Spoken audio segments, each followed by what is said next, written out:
بعض لوگ وضو کر کے فوراً مسجد میں داخل ہوتے ہیں جس سے پانی کے قطرے مسجد کے فرش پر ٹپکتے ہیں. کیا مسجد کے فرش پر قطرے ٹپکانے سے گناہگار ہوں گے؟ وضو کے پانی کے قطرے مسجد کی زمین پر ٹپکانا یہ مکروہ تحریمی ناجائز و گناہ ہے. کوئی نماز پڑھ رہا ہو اور اس کی ٹوپی گر جائے، کیا اس کے سر پر رکھ سکتے ہیں؟ نہیں رکھ سکتے، اس کی نماز میں توجہ بٹے گی. امام کی سورہ فاتحہ ختم ہونے کے بعد مقتدی کیا آخر میں آمین کہیں گے؟ جی ہاں، آمین کہیں گے مگر آہستہ. آہستہ قرات والی نماز میں کیا مقتدی تلاوت کرے گا؟ نہیں کرے گا. بقیہ سنتیں کہاں پڑھنی چاہیے، گھر یا مسجد میں؟ گھر بھی پڑھ سکتا ہے، لیکن اب آج کل ماحول ایسا کہ اگر گھر میں پڑھنے جائے گا تو لوگ سمجھیں گے یہ سنتیں نہیں پڑھتا، اس لیے مسجد میں پڑھی جائے. جماعت کی رکعت حاصل کرنے کے لیے مسجد میں بھاگ سکتے ہیں؟ نہیں، مسجد میں دوڑنا منع ہے. مسجد میں جماعت سے نماز پڑھنا ضروری ہے؟ جی ہاں، مسجد میں نماز با جماعت پڑھنا جبکہ کوئی شرعی مجبوری نہیں تو واجب ہے. لوگ نماز پڑھ رہے ہوں تو نماز کے فوراً بعد پیچھے کی طرف جانے سے گناہ ملے گا؟ اگر لوگوں کو پریشانی ہوتی ہے، جیسے کہ لوگ پیچھے نماز پڑھ رہے ہیں تو وہ جان پہ کھڑا ہو گیا اس کے، اور پھر چہرہ کر کے کھڑا ہوا نمازی کے آگے، تو یہ چہرہ کرنے والا گناہ گار ہے. اور ویسے ہی جان پر کھڑا ہو گیا کہ جلدی سلام پھیرے تو نکلوں، نمازی کو بھی پتا ہے کہ یہ نکلنے پر یوں کر رہا ہے، تو یہ بھی ایک تشویش میں ڈالنے والا کام تو ہے نمازی کو. تو نارمل ہو کر پیٹھ کر کے نمازی کی طرف بیٹھ جائے، چہرہ کر کے نہ بیٹھے.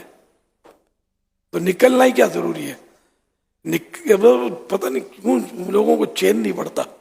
ہاں، جب یعنی کہ کسی کو تکلیف نہ ہوتی ہے تو منتشر ہونا چاہیے، یہ اچھا ہے، تاکہ آنے والے کو یہ یوں نہ سمجھے کہ جماعت ہو رہی ہے، مغالطہ نہ ہو.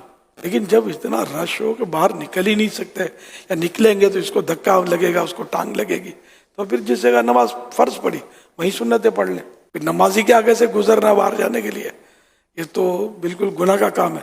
اور اگر ایسی جگہ پر بھیڑ میں سائڈ پہ گلی ٹائپ کی جگہ موجود ہے تو ٹھیک ہے، اس میں سے گزر جائے. جماعت کے دوران کسی کا موبائل بچ جائے کیا کرنا چاہیے؟ اگر عمل قلیل کے ذریعے، عمل قلیل نے دیکھنے والا یہ نہ کہے کہ یہ نماز میں نہیں ہے، یا ظن غالب آ جائے کہ یہ نماز میں نہیں ہے، تو یہ عمل کثیر کہلاتا ہے.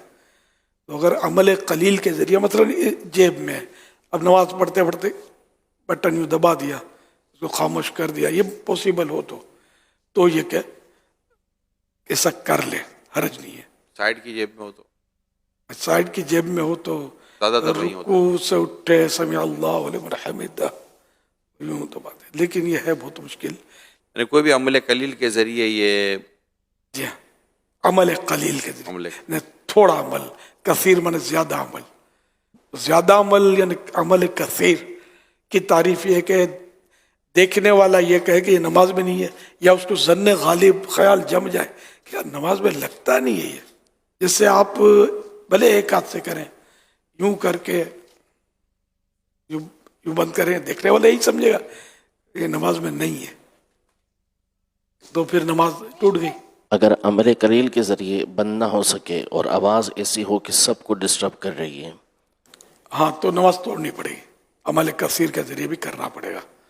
اور اکیلا پڑھ رہا ہے نماز، اور یہ ابھی فون تان میں آ گیا ہے اور نماز میں اس کے کوئی پڑھ رہا ہے تو ٹھیک ہے، اور بھی آوازیں آ رہی ہوتی ہیں، اس کو بھی برداشت کرے، آئندہ خیال رکھے.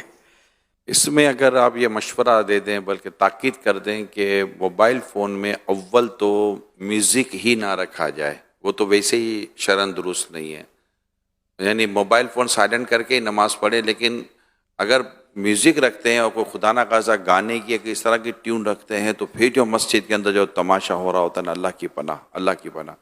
تو ایک تو یہ کہ اپنے آپ کو بھی اس گناہ سے بچائیں کہ اپنے موبائل فون کے اندر رنگ رکھ لیں، جیسے بیل ہوتی ہے جس کے بارے میں اب اندازہ ہے کہ یہ کوئی میوزک نہیں ہے اس طرح. اور توبہ بھی کریں. اب توبہ. تک اگر میوزک سنا ہے اس کا تو دوسروں نے بھی سنا آپ کے وجہ سے، یہ نہیں سمجھتے.